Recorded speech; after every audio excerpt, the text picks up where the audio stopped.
হাসির রাজা, জ্ঞানের রাজা, রসিক রাজা। এবারে জন্মদিনে বড়ি বেগমকে চমকে দেওয়ার একটা উপায় বার করেছি। উজির, বলো তো দেখি কি উপায়? নবাবের সাজিশের হদিশ পাওয়া আমার বুদ্ধিতে নামুমকিন। বেশক বহুত বড়িয়া কোনো মতলব আছে। এবারে বেগমের জন্মদিনে বিরাট একটা উৎসব করব। সারা দেশ থেকে মহান মহান অতিথিদের নিয়ে আসা হবে। দুনিয়ার সেরা সেরা খাবার, সেরা সেরা গাইয়ে, সেরা সেরা বাজিয়ে, সেরা সেরা নাচিয়ে রাতকে দিন করে দেবে এমন রোশনাই। রেস্ট নাই। কি বললে? বহুত বড়িয়া আপনার সোচ, লেকিন মাফ করবেন হুজুর, রাজকোষের অবস্থা খুবই খারাপ। উৎসব করার মতো তো রেস্ট নাই জাহাপানা। কোনো কথা শুনতে চাই না। আমি হলাম গিয়ে বাংলার নবাব। আমি আনন্দ হই হুল্লোড় করবো না তো কে আর করবে? একদম ঠিক জাহাপানা, কিন্তু কর বসিয়ে টাকা তোলো। সব কিছুতেই কর বসানো আছে জাহাপানা। হাসি কান্না ছাড়া আর কোনো কিছুতেই কর বসানো যে বাকি নেই। তার ওপরেই কর বসাও। হাসি কান্নার ওপর কর? না, শীতকাল আসছে, বসাও বসাও কর হাঁচির ওপর। হ্যাঁ, হাতির ওপর কর? বসাও। ওরকম মুখ করে আছো কেন? যদি না পারো তো বলে দাও, আমি অন্য উজির নিয়োগ করব। আমি আজই ঘোষণা করে দিচ্ছি, এবার থেকে হাতির ওপর কর দিতে হবে। হ্যাঁ, তো জানাব, এতে প্রজারা যদি ক্ষুব্ধ হয়? আরে বাবা, প্রজাদের কাজই তো মাঝে মাঝে ক্ষুব্ধ হওয়া। তা ঠিক হুজুর। আমাকে কদর করে এমন কিছু সন্ডা আছে, তাদেরকে কাজে লাগাতে হবে। বহুত খুব জাহাপানা। তাহলে হাঁচি গোনার লোকের ব্যবস্থা করে নি। ওই সন্ডারাই হাঁচি গুনবে। ওদের স্বেচ্ছাসেবক হিসেবে নিয়োগ করো। বহুত খুব জাহাপানা। সব জায়গায় লোক পাঠাতে শুরু করো। তবে কৃষ্ণনগরে বেছে বেছে লোক পাঠাবে। আর মনে রেখো, ওখানে গোপাল আছে।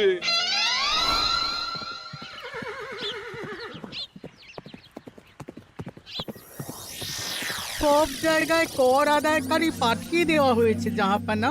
আপনার কথা মতো তাদের বলে দেওয়া হয়েছে যে আদায় হওয়া করের 10% তাদের বেতন হিসেবে দেওয়া হবে। সুতরাং কর আদায়ে কোনো ঢিলেমি হবে না। বহুত আচ্ছা, বহুত আচ্ছা।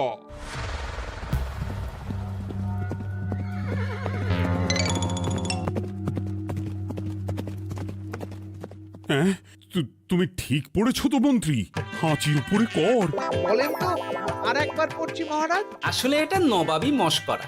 আমাদের নবাব যে খুবই রসিক মানুষ তা তো আমরা দেখেছি। বারবার কৃষ্ণনগরের সঙ্গে রসিকতা করতে গিয়ে হাঁড়ি ফেটে রস একেবারে মাখামাখি হয়েছে, আর সারা গায়ে পিঁপড়ে ধরেছে। মস্করা নয়, একদম সত্যি কথা। হাঁচির উপরে কর বসানো হয়েছে, আর আমরা হলাম নবাবের খাস হাঁচি গোনার দল। আমরা এই কৃষ্ণনগরে থিতু হয়ে বসলাম বটে। এবারে হাঁচি গুনবো আর মোহর আদায় করব। গোপাল, তুমি কি বলো? সর্দার, তোমাদের এখানে আসা একেবারেই লোকসান হয়েছে। কেন মশাই? আচ্ছা, আপনি গোপাল? না না, আপনার কোনো কথাই শুনবো না। আমাদের বই বই করে বলে দেওয়া হয়েছে, গোপাল হইতে সাবধান। সর্দার, আমি তোমাকে সাবধান হতেই বলছিলাম। হাঁচি ধরতে গেলে তোমাদের খুব সতর্ক থাকতে হবে, কারণ এই কৃষ্ণনগরের বাসিন্দাদের শরীর স্বাস্থ্য এত ভালো যে এখানে কেউ হাঁচে না, কাশে না, ঢেকুর তোলে না, ইয়ে করে না। বলেন কি মশাই? এটা তো নবাবকে জানাতে হচ্ছে। যাও যাও, এক্ষুনি মুর্শিদাবাদে ফিরে গিয়ে নবাবকে জানাও। ওরে, কেউ এদের যাওয়ার ব্যবস্থা করে দে। ওই তো হেঁচেছে। হাসি এক। পুরো এক মোহর। হাঁচি দুই, দুই মোহর। আরে, এটা তো হাঁচির বাচ্চা, এটা তো ধরলে চলবে না। কেন? হাঁচি হলেই তো হলো। কি করব সর্দার? লিখবো? দেখ, একবার গুনে যখন ফেলেছি পুরো ছাড়তে পারবো না। আধমোহর লেখ। এটা কাশি, কাশিতে কোনো করের কথা নেই। ওরে লেখ লেখ লেখ লেখ লেখ। হাঁচি তিন, পুরো 1 মোহর। হাঁচি হাঁচি 4,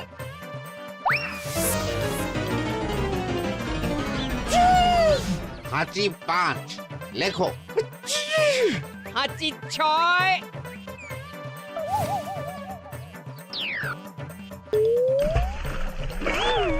যা ঝাঁকি রে, শুনেছিলাম কৃষ্ণনগরের মন্ত্রীটা মাথা মোটা, প্রমাণ হয়ে গেল।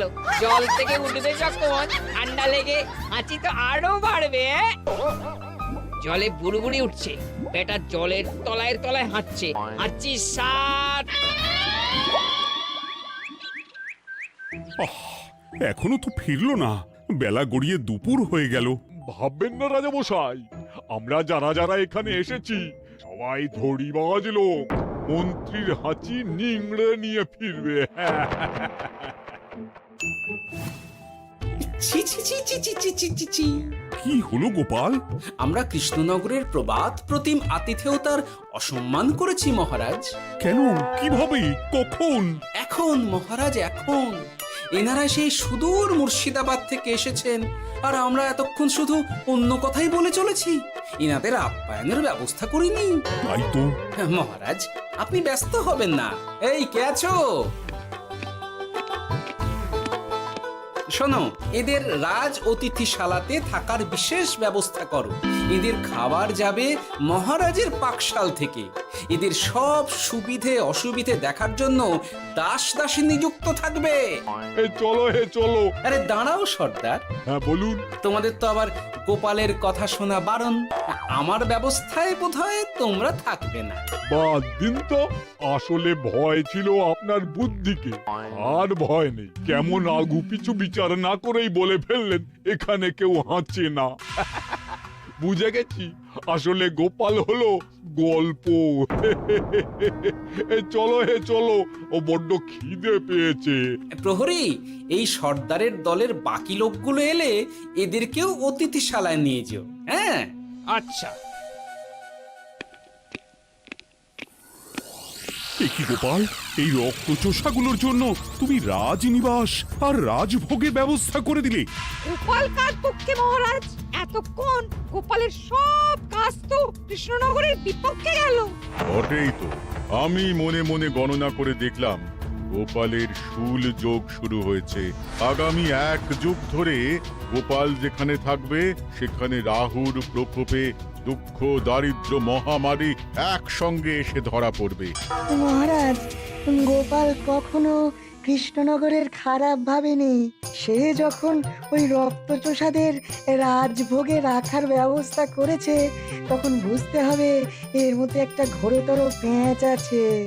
গোপালই তাহলে বলুক কি পেঁচ। মহারাজ, মানুষ বিলাসের সুযোগ পেলে কাজ ভুলে বিলাসেই ডুবে থাকে। কত সম্রাট মহাসম্রাট বিলাসিতায় ডুবে কত সাম্রাজ্য মহাসাম্রাজ্য ভেঙে টুকরো করেছে।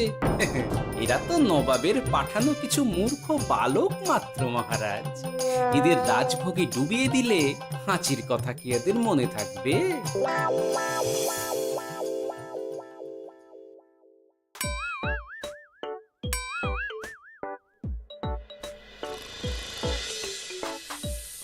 কি ব্যবস্থাপনা সব ঠিক আছে তো?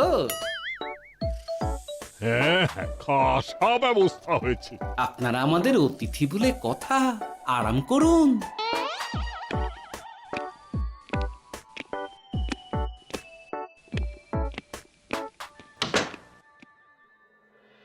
বিজ্ঞানী, তোমার এই দুমুখ আয়না আবিষ্কার তোমার জীবনের সেরা কাজ। একদিক দিয়ে আয়না, অন্য দিক দিয়ে কাঁচ। কেউ জানতেই পারবে না যে তার উপর নজর রাখা হচ্ছে। অনবদ্য অনবদ্য। মহারাজের জয় হোক। কিন্তু মহারাজ, এই কৃতিত্বের মূল ভাগীদার আমাদের মন্ত্রী। তাই নাকি? হ্যাঁ মহারাজ, মন্ত্রীর দুমুখ কাজকর্ম দেখেই দুমুখ আয়নার কথা আমার মাথায় আসে। মুখ সামলে কথা বলো বিজ্ঞানী। ওরা শুনতে পাচ্ছে। যা চেঁচালেন 20 ইঞ্চির দেওয়াল ভেদ করে ওদিকে চলে যাবে কথা। এই কে যেন কাকে মুখ সামলে কথা বলতে বললো? ওই ওই বাইরে কেউ বলেছে। এই তোমরা সবাই শোনো, অতিথিদের যেন আদর যত্নের ত্রুটি না হয়। আমি আর যাই, কাল সকালে আসবো, কেমন? গোপালকে নিয়ে নবাব আর উজির যেমন ভয় দেখিয়ে দিয়েছিল, গোপাল কিন্তু সেরকম নয়। এই তোরা কি বলিস? না না না না না না, গোপাল একটু ওই হাবা গোবা আছে দাদা। দেখো দেখি কেমন বুক পেতে দিয়েছে। এবার ওদেরই বুকে বসে ওদেরই দাড়ি ওপরাবো। গোপালের জবাব নেই, ঠিক সামলে দিল। মহারাজ, এই প্যাঁচটা আমার মাথাতেই এসেছিল, কিন্তু ওই যে নাকে মাছি ঢুকে গিয়েই সব বরবাদ হয়ে গেল। মহারাজ, এই পরিকল্পনা যদি মন্ত্রীর মাথাতে আগে এসে থাকে, তাহলে এদের মন্ত্রী আমার চেয়ে ভালো করে সামলাতে পারবেন মহারাজ। বটেই তো, এই দায়িত্ব আমি নিলাম মহারাজ।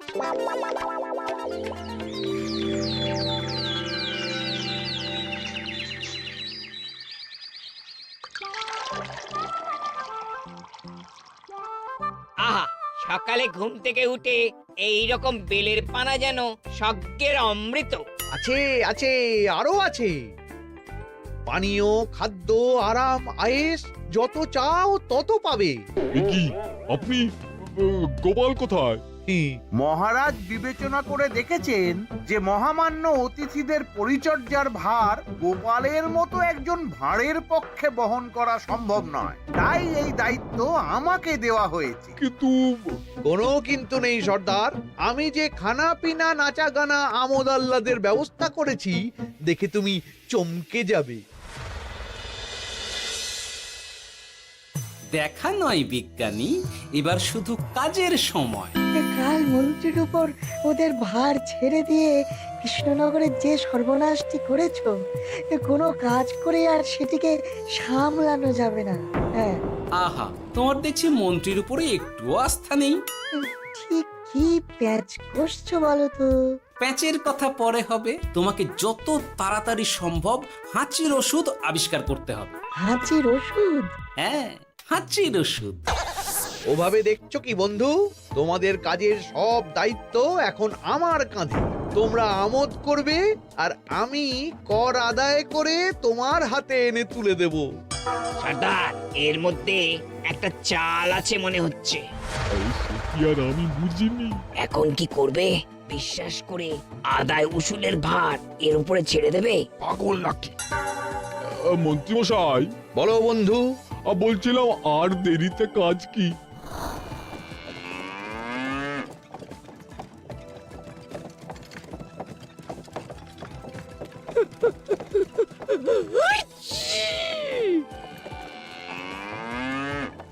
মন্ত্রী, লেখো হাঁচি এক।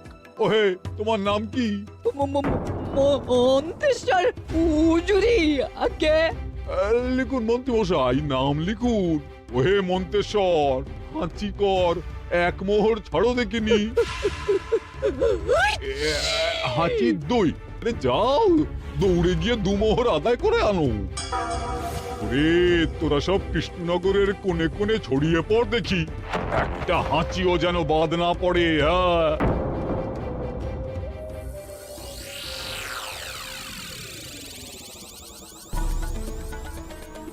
এটা হুজুরে আলাক বর্ধমান, খাম্বাস এবং কৃষ্ণনগর থেকে।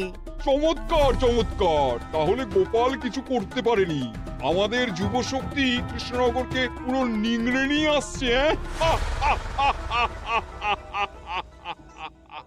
মহারাজ কৃষ্ণচন্দ্রের একটা আবেদন আছে জানাব। এই হাঁচি করের 30% যদি ওই রাজ্যকে দেওয়া যায়, তাহলে আদায় উসুল আরো ভালো হবে। ওরা বলেছে যে আপনি যদি 30% দেন, তাহলে কর আদায় একেবারে জান লড়িয়ে দেবে। মঞ্জুর মঞ্জুর। আর একটা আর্জি আছে হুজুর, কৃষ্ণচন্দ্র কদিন বাদে নবাবকে কৃষ্ণনগরে আমন্ত্রণ জানিয়েছে। কেন? কৃষ্ণনগরের নবাব এবং তার উন্নয়ন উপলক্ষে এক মহোৎসব হবে। সেই সঙ্গে শহরে থাকা ইংরেজদের কাছেও নবাবের সৈন্য বলের এবং নবাব ও কৃষ্ণনগরের মধ্যে পারস্পরিক ভ্রাতৃত্বের সম্পর্কের বার্তাও পৌঁছে দেয়া যাবে। নবাবের অধীনস্থ রাজারা নবাবের শত্রু, এই রকম একটা ধারণা থেকে ইংরেজরা ইদানিং বেপরোয়া হয়ে উঠেছে, তাতে লাগাম উঠবে। বহুত খুব, মঞ্জুর মঞ্জুর মঞ্জুর।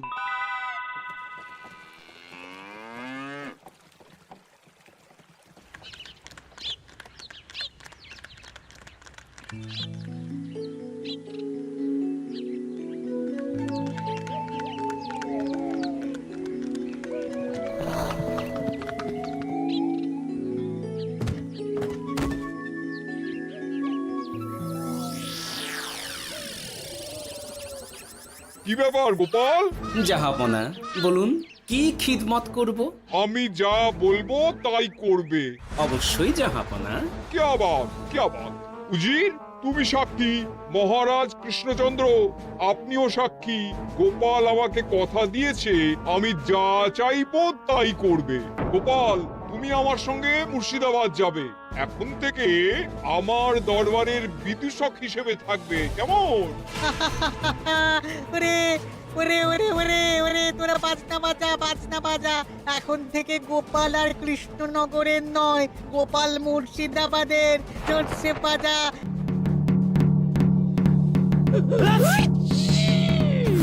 কি হলো? হুজুর, মনে হচ্ছে আপনার সৈন্যদল হাঁটছে। হ্যাঁ? হুজুর, হাঁচিকরের বন্যা, সব সৈন্য 10-12টা করে হেঁচে ফেলেছে। মানে প্রচুর মোহর হয়ে গেছে আর বাড়ছে। আমার হাঁচি গোনার দল একটা হাঁচিও বাদ দেবে না। মোহর রাখার জন্য নতুন পোশাকখানা বানাতে হবে হুজুর। সর্দার, আমাদের হাঁচিগুলো কি খুলবো? হ্যাঁ, নিশ্চয়ই। একটা হাঁচিও যেন বাদ না পড়ে। চলুন হুজুর, আমরা এখানে দাঁড়িয়ে থেকে আর কি করব? ওরা হাঁচুক আর হাঁচি গুনুক। চলুন নবাব বাহাদুর, আপনার জন্য কৃষ্ণনগরের রাজাতীর্থ অপেক্ষা করছে। হুজুর, আমার মনে হয় আমাদের কৃষ্ণনগরে এখন আর দেরি করা উচিত হবে না। আমরা সোজা শহরের দিকে রওনা হয়ে যাই। শহরের ইংরেজদের শিক্ষা দিয়ে ফেরার পথে আমরা কৃষ্ণনগরের আতিথ্য গ্রহণ করব। সে কি মহারাজ, নবাবের মতো কর্তব্যপরায়ণ ইনসানকে তার কর্তব্য পালনে বাধা দেবেন না। আমরা ওনার শহর থেকে ফেরার অপেক্ষায় থাকব। ঠিক, আমার এক্ষুনি শহরে যাওয়ার দরকার। ইংরেজরা সব নিয়ম কানুন ভেঙে চুরে যা ইচ্ছে তাই করতে আরম্ভ করেছে। উচিত সৈন্যদের ডাক দাও, চলো রওনা হই। কিন্তু জাহাপনা, আপনার সৈন্যদের থেকে পাওনা মোহরগুলো এতক্ষণে যা হেঁচেছে, লাখখানেক মোহর তো হয়েই গেছে। ওটা আমরা নিজেদের মধ্যে বুঝে নেব। কিন্তু ওই করের 30% যে কৃষ্ণনগরের পাওনা। পেয়ে যাবে। শহর থেকে ফিরি আর একটা কথা, হাঁচি কর ব্যবস্থা এখন থেকে উঠে গেল।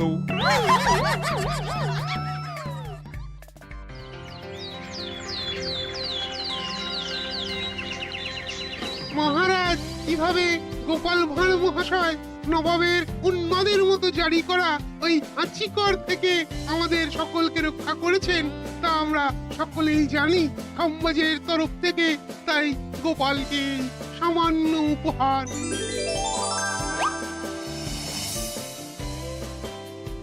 ওহ গোপাল, সত্যি তোমার জবাব নেই। কিছুই হতো না যদি না বিজ্ঞানী ওই হাঁচি চূর্ণ আবিষ্কার করত। এই উপহারের অর্ধেক কিন্তু বিজ্ঞানী। সবই তো বুঝলাম, নবাবকে সৈন্য সহ নিমন্ত্রণ থেকে সৈন্যদলকে হাঁচি চূর্ণ মাখানো চাঁদোয়ার তলায় ঢোকানো পর্যন্ত। কিন্তু চাঁদোয়া থেকে হাঁচি চূর্ণ ঝরে পড়লো কি করে, সেটাই তো বুঝলাম না। এটা তুমি বলো বিজ্ঞানী। শব্দের বাতাসে কম্পন তৈরি হয়। গোপালের হাততালিতে আমার ঘরের শাড়ি থেকে হাঁচির জন্য ঝরে পড়েছিল। এখানে চাঁদোয়া থেকে ঝরে পড়েছিল বাজনার শব্দে। কি ব্যাপার বিজ্ঞানী, তুমি এখন ছেলে খেলা করছো?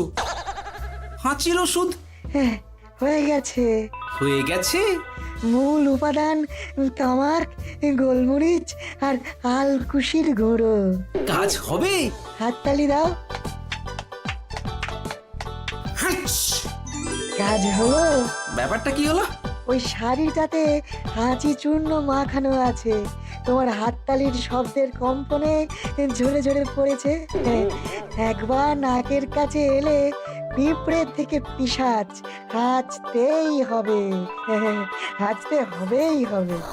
নবাব যদি বাজনা বাজাতে না বলতো। আমাদের বাজনদাররা তৈরি ছিল মহারাজ। যাক, সবই ভালোই ভালোই মিটে গেল।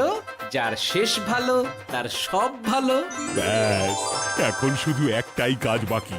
নবাবের কাছ থেকে করের 30% বাবদ পাওনা মোহর মুর্শিদাবাদে গিয়ে নবাবের কাছ থেকে তুমি নিয়ে আসবে। আচ্ছা মহারাজ।